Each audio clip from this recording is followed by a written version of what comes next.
Hello. Before we start our discussion today, now let me share with you a story. It is about a donkey and a man. Now, a man's favorite donkey falls into a deep precipice. He can't pull it out no matter how hard he tries. He therefore decides to bury it alive. What a pretty donkey. Now, the soil is poured onto the donkey from above. The donkey feels the load, shakes it off, and steps on it. More soil is then poured. Now it shakes it off and steps out. The more the load was poured, the higher it rose. By noon, so this donkey was grazing in green pastures again. So what is the moral of this story? Now after much shaking off the problems that we face and stepping up, which we learn from the problems, okay, we step up on them and want to graze in green pasture again. So we try to see every difficulty as a challenge, a stepping stone, and never be defeated by anything or anyone. Alright, so what's the problem with SPM? No problem. Okay, we are going to shade off and step up. So here comes the questions number 4. Now diagram 4.1 shows gland J. Gland J is situated somewhere here. Now, so let this one be the spinal cord. Alright, so this is a spinal cord, and then this will be the medulla oblongata, and then it is a tiny structure here, and it is involved. Now look at it, the gland J and the adrenal glands, which secrete hormone that involved in regulating the content of water and salt in blood.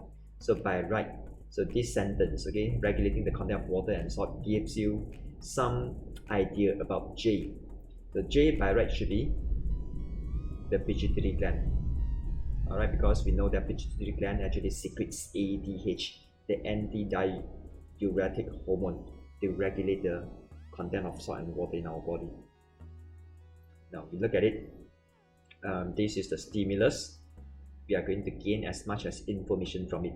So gland J secretes hormone L to the kidney directly. Alright, it goes to both kidneys, and then it stimulates, hormone L stimulates the kidneys to reabsorb more water into the body. And then there's another organ here. This is we have a pair of adrenal glands situated on top of the kidneys. So adrenal glands secrete hormone M. Hormone M by right should be aldosterone. Aldosterone stimulates the reabsorption of salts into our body. So after having garnered enough information from the diagram, we are going to look at A1. Now name the hormones L and M. L and M. So how many marks are there? 2 marks. So we are going to name them correctly. So ADH is a specific name. If you do not know how to spell the name out, okay, you better write ADH. ADH is also known as anti-diuretic hormone. Hormone M, on the other hand, is aldosterone. Now, so bear in mind, a lot of people might mistake the name. The questions ask for hormone, so it gives us the idea that L and M are hormones. So you can't mention L as blood vessel or L as something other else, or you can't name it L as impulses or what. L is hormone. Alright, once you get it right, so you'll be able to write the correct answer out. A2, the water content in blood is lower than the normal range. So we are not talking about the osmotic pressure, we are talking about the water content. So right now, the blood plasma has less water. When we have less water in our blood or the blood plasma, that means to say our blood osmotic pressure is high. Or in another word, so we have more salts in our blood plasma. Explain how. So whenever you see this task word, remember to give steps. Okay, one will lead to the other one. Alright, so you are going to write down the steps how gland J which is the pituitary gland, regulates the water balance in the blood. When we see this word regulates, it means how do we maintain the water balance in the body. So before we answer it, okay, perhaps it is good, okay, to revise some idea.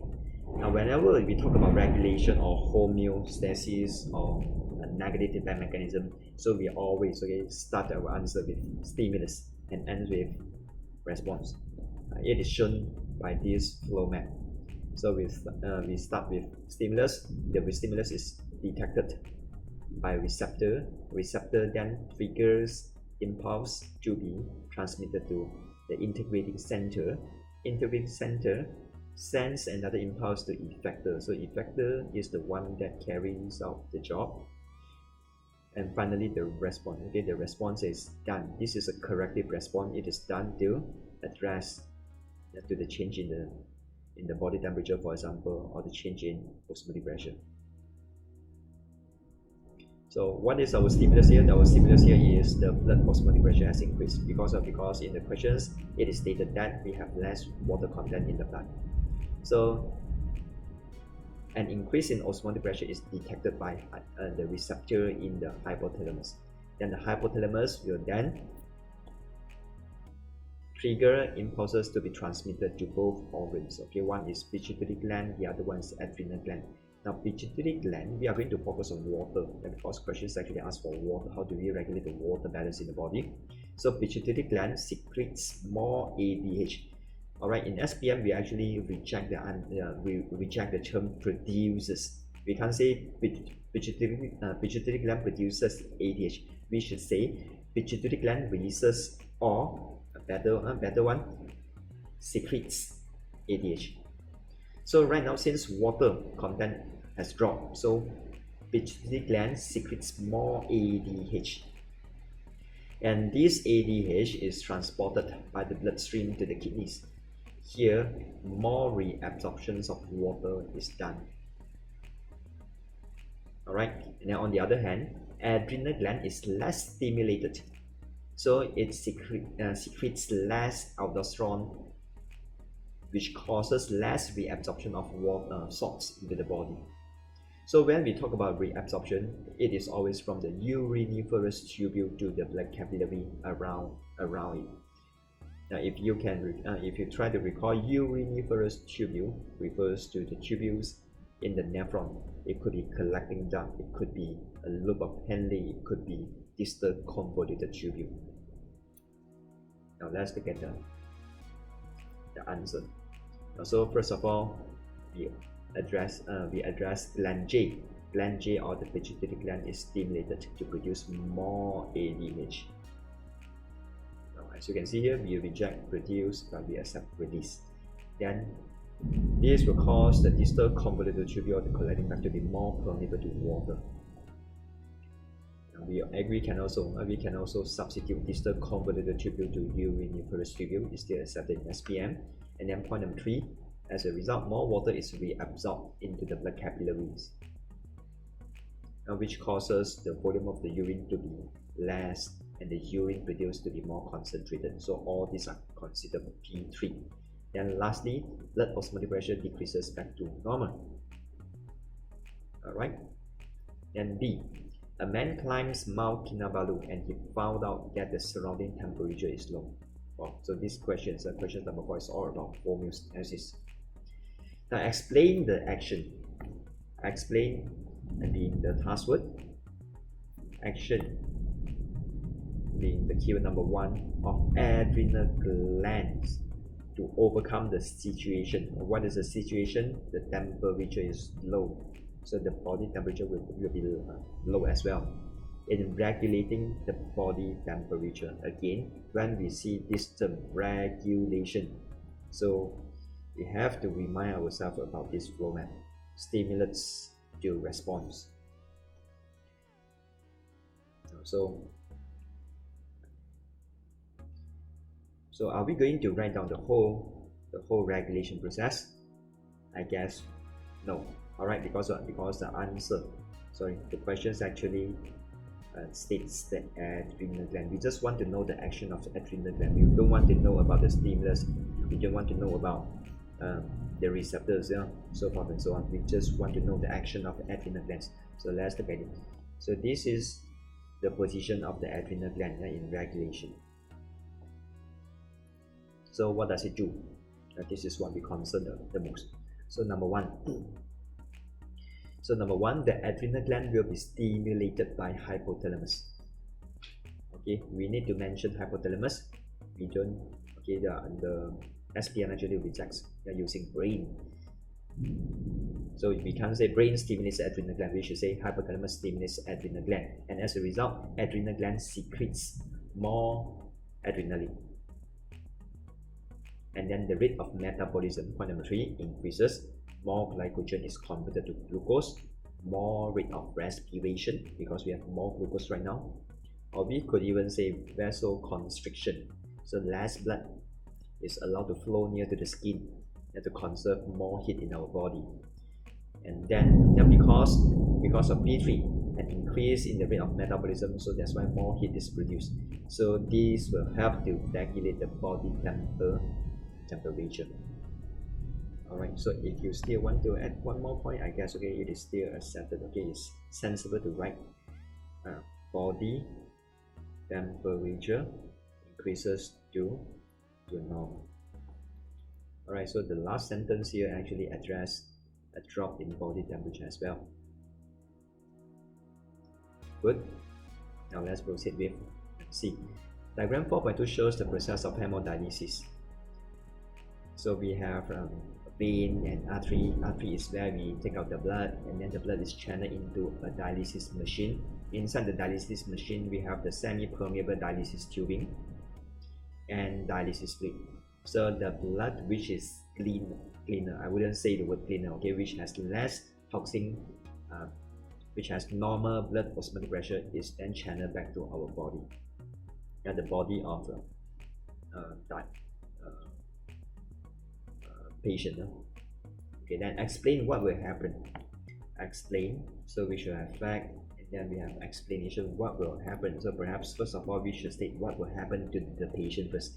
If the semi-permeable tubing is straightened, so we are given a scenario. Now, so what would happen if I just pull the semi-permeable dialysis tubing straight? Alright, so instead of being folded, now I just pull it straight.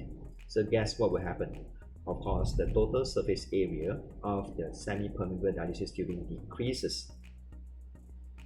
And then that means to say that the time taken for the blood to flow through the semi-permeable tubing here will be less, because it takes a shorter path right now. Point number 3, and this causes the rate of hemodialysis to decrease. How? Because less urea or salt will diffuse out of dialysis tubing to dialysis fluid. Now, some of you might ask why the answer scheme rejects TSA over V ratio. Now, it is because, now let's consider this blood vessel. Now, it has surface area, it also has a fixed volume. Now, if I cut it into 2, so what will I get? We will discover that the TSA over V ratio before the cut is made and after the cut is made is still the same. Alright, so if I focus on this chunk, the TSA over V ratio is the same as the TSA over V ratio of this chunk. Alright, however, if I remove, now I make the tubing shorter. So what has decreased? The total surface area has decreased. Okay, so we can't say that the TSA over V ratio decreases because TSA over V ratio is maintained. Yeah, it remains the same along the same tubing.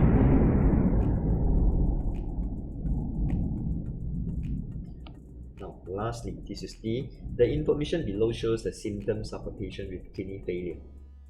swelling of leg, breathing difficulties due to extra fluid in the lungs, and blood in urine.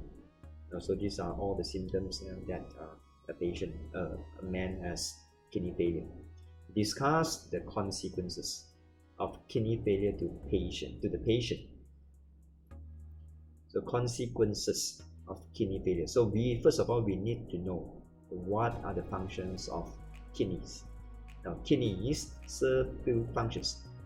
One being an excretory organ, the other one being osmoregulatory organ. So the excretory organ, kidneys helps to remove toxin, for example, drugs, for example, hydrogen ion, for example, urea or other metabolic waste.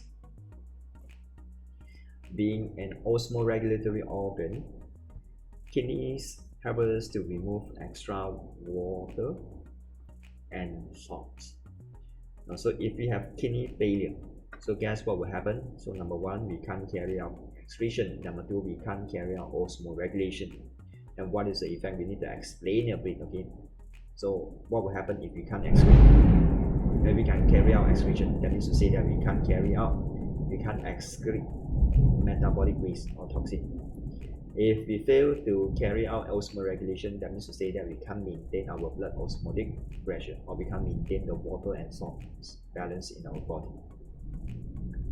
Alright, so this is a good question, I would say, because it captures the thermoregulation and the regulation of the osmotic pressure in one question. Alright, so before we stop today, now I would like to share with you a quote. So stop validating your victim mentally. Shake off, like what the donkey did, your self-defeating drama, and embrace your innate ability to recover and achieve. Alright, so don't always say that you were the victim of this educational system. Don't do that. Shake off all the problems that you face. Step up and you will be stronger. So with this, we end our class today. Thank you.